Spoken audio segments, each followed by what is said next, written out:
Voici le Doc Mayou. Docteur Mayou, bon matin. Catherine, Raphaël et Serge. Catherine, j'aime beaucoup que tu reprennes le bâton du pèlerin. Oui? Oui. Dans le cas des infirmières? Oui, je l'ai porté très longtemps et je t'écoutais parler, c'est absolument tout à fait approprié. Ben, on sera C'est un problème systémique, chronique. Est-ce que tu savais que l'hôpital Sainte-Marie, qui était devenu le CHRTR, Oui. est maintenant le CHAUR? C-H-A-U-R? Oui. Mais continue à l'appeler le CHRTR parce que le CHAUR, là, Ça dit rien. j'ai l'impression que ça ne tiendra pas à route. Là. Ben, c'est comme la CSSC là, qui nous change les noms. Non, là, à un moment donné, il y a un bout de mélanger le monde, là. Moi, Exactement. Voilà. Oui, parce que le CHAUR, là, c'est C-H-A-U-R, c'est un acronyme pour Centre hospitalier affilié universitaire régional. Exactement. Sauf erreur de ma part. Non, c'est en plein ça. Alors, l'acronyme est un peu ronflant. Oui, vous êtes poli dans le ronflant. C'est parce que, Docteur Mayou, il y a même des gens... Écoute, tu connais ma politesse légendaire, ma retenue, ma réserve. Que dis-je, Raphaël? Je ne me possède plus ce matin. Non, mais vous avez raison, parce qu'il y a même des gens qui appellent ça encore l'hôpital Sainte-Marie, et avec raison. Oui, Alors moi, je me suis arrêtée oui. au CHRTR, parce que là, le char ou le... Non, ça veut rien dire pour les gens. Et je t'encourage à continuer, parce que le char, là, Non, c'est pas il ça. risque de tomber, de prendre le fossé, le char. Ben, le char, en tout cas, je me rends compte qu'il est en train de prendre le clos, parce que à tout ce qu'on m'a raconté, et ça me fait plaisir de prendre la relève là-dessus, parce que je vais continuer, parce que c'est pas seulement les infirmières, il y a du personnel à bout de souffle, et ce qu'on me disait hier, là, c'est l'urgence, là, on en parle beaucoup, parce que les médias s'intéressent au fait que ça déborde, mais on se rend compte que sur les étages, et vous allez l'entendre dans l'entrevue à 8h10, sur les étages, c'est pas mieux. Les gens sont irrités, brûlés, et je ne veux pas dire que tous les gestionnaires ne font pas leur travail, mais parfois, Dr Mayou, je me questionne à savoir, est-ce que quand tu es dans ton bureau, dans les hautes sphères, est-ce que tu connais très bien le travail qui est effectué sur le terrain? Je suis pas certaine. C'est une culture, oui, c'est une culture de mauvaise gestion. Écoute, il y a 30 ans, j'avais dénoncé un phénomène très particulier. Le directeur de l'hôpital Sainte-Marie siégeait sur le conseil d'administration de la régie régionale. Oui. Donc, le directeur de l'hôpital, fallait bien comprendre à l'époque que je pense c'est un nommé Dessureau qui était le directeur de la régie régionale, était l'employeur du directeur de l'hôpital Sainte-Marie, tu comprends? Oui. Qui lui siégeait au-dessus de lui et le choisissait comme directeur général. Et c'était tordu. Le directeur de l'hôpital devenait le boss de son employeur en siégeant sur le conseil d'administration. Oui, ça allait bien. OK, ça nous donne une idée. J'ai été le seul à dénoncer cette ignominie. Oui. Mais écoute, c'est dans notre région, c'est une culture de gestion absolument éhontée. Mais, Dr Mayou, au-delà de ça, là, je me suis rendu compte hier, j'écoute les gens. Écoutez, je vous le dis, là, je suis au-delà de 50 courriels. À force de vouloir aussi centraliser des services, OK, on a décidé que le CHRTR devenait le centre hospitalier régional. J'ai pas de problème avec ça. Mais, tu sais, quand on nous dit qu'on envoie des patients à Nicolet et à Louisville parce que ça déborde, hier, ce qu'on m'expliquait, Dr Mayou, vous le savez, à Louisville et à Nicolet, on n'est pas équipés comme à Trois-Rivières, là. Ils peuvent pas accueillir des gros cas. Des fois, on en renvoie parce qu'ils n'ont pas l'équipement nécessaire. Est-ce qu'on a fait une erreur? On veut tellement centraliser, c'est tellement mieux que finalement, on se rend compte que ça fonctionne pas pantoute. Non, le problème n'est pas dans la centralisation. Non? Le problème est dans la gestion. Tu as raison, lâche pas ton flambeau. Je le lâcherai pas. C'est une culture de gestion. Et qu'est-ce que tu as mentionné tout à l'heure? La clé. Il y a des infirmières qui sont disponibles 5 jours. Oui. Ça fait 7 ans qu'elles sont à temps partiel, qu'elles n'ont pas de poste. Et on ne les appelle pas pour les 5 jours. On ne leur fait faire que 2 jours. Exactement. Et après ça, on nous parle d'une pénurie de personnel. Il y a une hypocrisie systémique dans la gestion du personnel infirmier à Trois-Rivières. Mais je vais aller plus loin. Ailleurs, je l'ignore. Oui. Mais c'est systémique et ça a toujours été. Mais... Ça fait longtemps, depuis les religieuses. Non, je regrette. Ça n'a pas toujours été. Mais vous voyez, dans ce qu'on me raconte, OK, j'ai fait un bilan des courriels que j'ai reçus. Il y a des gens qui me disent, on a des infirmières et des préposés aux bénéficiaires du CIUS qui viennent donner des coups de main parce qu'il y a un manque de préposés et d'infirmières. Mais à l'inverse, nous, les infirmières, on ne peut pas aller compléter ailleurs dans le CIUS. Personne ne peut vraiment nous donner la raison exacte du pourquoi il y a un blocage. Alors, vous voyez, ça ne fonctionne pas des deux bords. Oui, c'est très simple, c'est une question de coût. Alors, c'est que le directeur veut rentrer dans son budget qui lui est alloué. Imagine, toi, regardez, que c'est très simple. On me donne 1 000 $ pour mon hôpital pour l'année. Oui. Et je dois rentrer là-dedans. Mm-hmm. Comment tu veux qu'au début de l'année, je prévois que ça va me coûter 1 000 $? C'est impossible. C'est possible. Ça va dépendre de l'achalandage, d'un paquet de facteurs. Comprends-tu? Oui. Alors, si on donne un budget au début de l'année, puis on dit au directeur, tu vas rentrer là-dedans, ben, il va rentrer là-dedans parce que le type tient sa job. Ben, oui, je suis d'accord. Alors, quels ordres va-t-il donner? Mais, puis si on en rajoute... Alors, un hôpital régional, oui. Ça va coûter, à la fin de l'année, ce que ça a coûté. Ben oui, c'est ça. Tu me suis? Oui, je vous suis. Alors, Gaétan, tu vas payer la note à la fin de l'année. Je vais faire mon possible. Alors, le modèle, comment ça devrait fonctionner, c'est que le directeur de l'hôpital appelle Gaétan, dit Gaétan, je ne sais pas combien ça va coûter cette année à Trois-Rivières. Maintenant, je vais faire mon possible pour bien gérer, puis tu payes la note à la fin de l'année. Ben oui, mais je comprends, puis je comprends la façon de faire. C'est juste ça. Oui, je le sais, sauf qu'en bout de ligne, écoutez, Dr Mailloux, on m'a raconté par courriel que quand ça déborde, là, on a tellement peur de faire rentrer une infirmière pour rien qu'on s'empêche d'appeler du monde parce que tout d'un coup, qu'il y en a une qui rentrerait puis qui travaillera un peu moins parce que finalement, ça a débloqué à l'urgence. Comprenez? Oui. On en est rendu là. En tout cas, bref. Regarde, ça fait longtemps que je dis que il est urgent d'instaurer un système privé parallèle au public. Oui. Je suis d'accord avec vous. Alors, au privé, ça va coûter ce que ça va coûter pour 1 an d'opération de l'hôpital. Il ne s'agit pas de dilapider les fonds. Et les personnes qui vont aller au privé vont payer ce que ça coûte. Oui.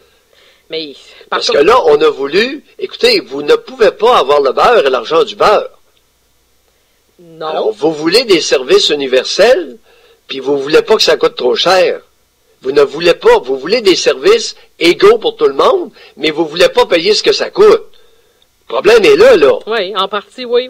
Mais est-ce qu'on peut... En partie, en totalité. Ben, en totalité. Alors, branchez-vous. Mais ce que je veux vous dire, docteur... La population vieillit. Oui. Les équipements modernes coûtent beaucoup plus cher qu'il y a 30 ans. Oui. Ça coûte ce que ça coûte.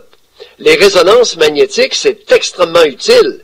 Mais ça coûte beaucoup plus cher qu'une radiographie simple. Mais docteur Mailloux... Avez-vous compris ce que je viens de dire? Oui, je l'ai très bien compris. Alors, si vous voulez des résonances magnétiques de votre colonne cervicale, de votre colonne lombaire et de votre cavité intra-abdominale, vous allez payer ce que ça coûte. Oui. Il y a une chose, ça va vous diagnostiquer, et j'en ai été témoin la semaine dernière, chère Catherine, où j'ai fait passer une résonance magnétique à quelqu'un, moi simple, écoute, je suis un simple psychiatre, mais je suis aussi médecin. Oui.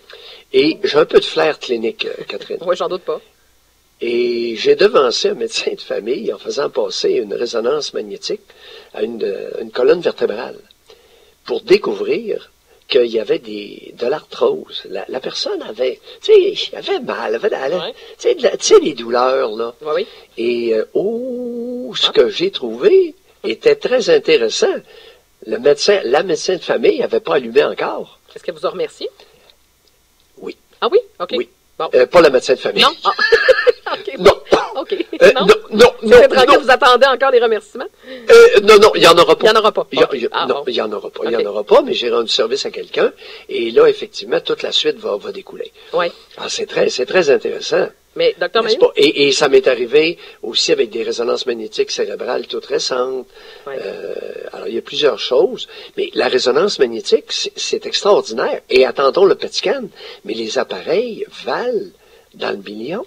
Ben oui, ça coûte une fortune, mais ça aussi, dans le calcul, il est là. Mais, docteur Mailloux, en terminant, là, je vais vous ramener... Qualité de médecine va avec coût plus élevé. Oui, il y a Je ça. répète, oui. Qualité supérieure de médecine Oui. va avec un coût plus élevé. Oui. Mais est-ce que vous me permettez de ramener ça sur le... Oui. Oui, en terminant sur le plancher des vaches, parce que, encore une fois, je reviens à mes courriels, mais de ce qu'on me raconte, docteur Mailloux, ce qu'on ne dit pas, là, c'est quand il y a 70 puis 84 personnes à l'urgence sur une possibilité de 45, là, le patient, là, puis les gens qui nous écoutent, là, votre mère puis votre grand-mère qui se ramassent à l'urgence, avez-vous réalisé dans le plan des civières, il y a des endroits, Dr Mailloux, on me dit que normalement c'est 4 civières, il y en a entre 8 et 10.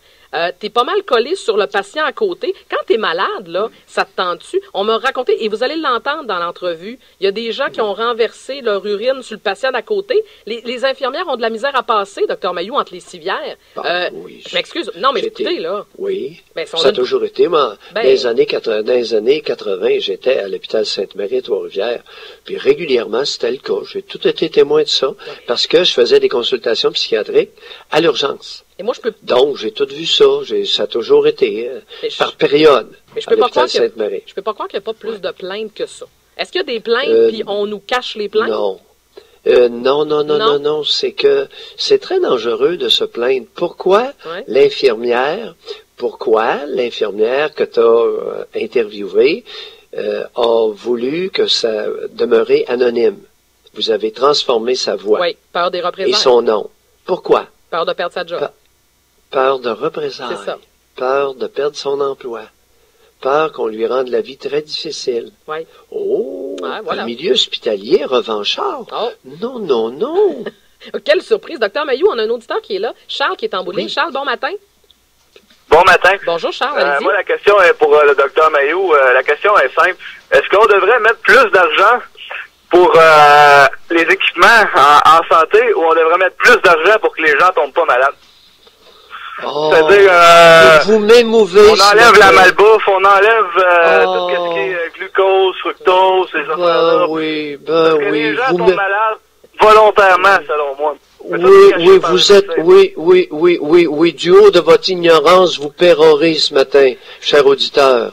Pourquoi vous dites ce que l'ignorance peut faire dire des stupidités. Non, Dr Mailloux, il vous pose une question. Répondez à la question, Dr Mailloux. Je réponds dites-moi, éclairez ma lanterne, monsieur Mailloux. Non, vous n'avez pas de lanterne, cher auditeur. Non, alors, s'il vous plaît, un autre appel. Non.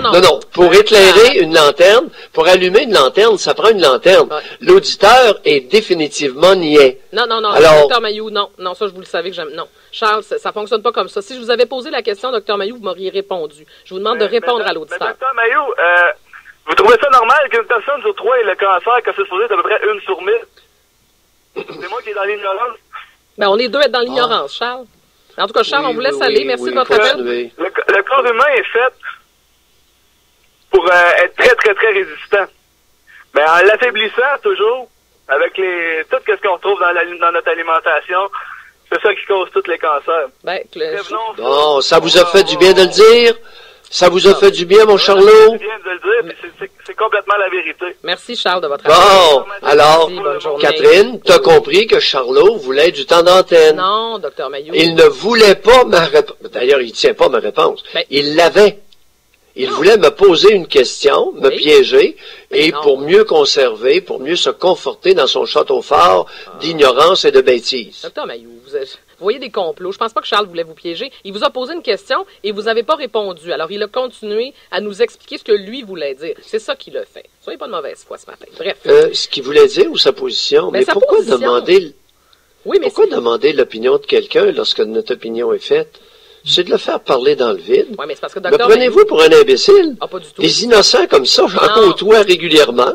Mailloux, alors, on a toutes sortes d'auditeurs. On a des auditeurs qui sont interrogatifs et on a des auditeurs obtus qui sont bornés. Dr Mailloux. Mais oui, Charlot préfère qu'on fasse de la prévention au lieu d'acheter des appareils à résonance magnétique. Bon. Ben oui, c'est une opinion qui est peut-être partagée par d'autres. Mais Dr Mailloux, s'il vous pose une question, puis votre réponse c'est de le traiter d'insignifiant, ça se peut que ça se termine pas bien la conversation.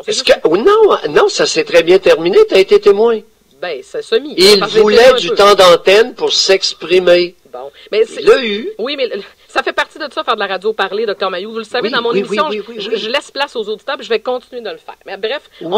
C'est correct, Catherine, c'est pas un blâme que je te fais. Mais vous êtes Mais j'ai le droit de réagir à un cave. Non, c'est pas un cave, j'aime pas ça quand vous faites. Non, je m'excuse, mais dans cette émission... j'ai pas le droit de réagir. Non, c'est pas ça. Non, changez pas mes propos. Vous avez le droit de réagir, je vous ai toujours laissé réagir. Ce que j'aime pas, Dr Mailloux, c'est qu'on traite nos auditeurs de cave. Faites-le dans votre émission, pas dans la mienne. D'accord? Catherine, Oui. un auditeur, ce n'est pas nos auditeurs. Ben, en tout cas, je vais parler de mes auditeurs d'abord. Est-ce que je peux faire OK? ça? OK. Il y a dans la population des individus extrêmement obtus qui essaient d'en entraîner d'autres. Ben, ils ont le droit. Et là, il voulait m'utiliser pour sa propagande personnelle, qu'elle soit religieuse ou idéologique. Bon. Je n'embarque pas là-dedans. OK. Vous avez le droit, mais je vous ai trouvé Ah. un peu rude. Est-ce que je peux le dire comme ça? Bon, là, on va se reparler pour la commission. Effectivement, il m'arrive régulièrement Oui. d'être rude et même d'être épais. Non, je vous ai pas traité d'épais. Arrêtez de changer mon vocabulaire. Non, non. Je vous ai dit que vous étiez Non, c'est- rude. Non, là, Bon, bref, là, préparez-vous pour la commission pilote Mayou, puis à la limite, ramassez Robert. Ça, vous avez le droit, mais pas mes auditeurs. OK? C'est-tu correct? On peut tous s'entendre là-dessus? On va terminer ça Ben, sur une... ce qui arrive, c'est que ça, là, mise en garde, Oui. nous, les femmes, mes auditeurs, c'est du même ordre. Arrêtez. Ah, vous voulez toujours me piéger Parce en que- bout de ligne. Il y a un bel auditoire à Trois-Rivières. Ben oui. Mais il y a des maudits cabochons dans Ah. l'auditoire aussi. OK, là, plus on s'enfonce. OK, docteur Mayou, la ligne est pas bonne, ça s'arrête là. 7h29, on s'en reparle. Vous êtes un cas. Ça allait bien, cette chronique-là, maudit. 7h29, c'est assez, on s'arrête. Au retour, Michel Villeneuve. À plus tard, docteur Mayou. Ah, que c'est pas toujours facile. La goutte dans le fond, encore une fois ce matin.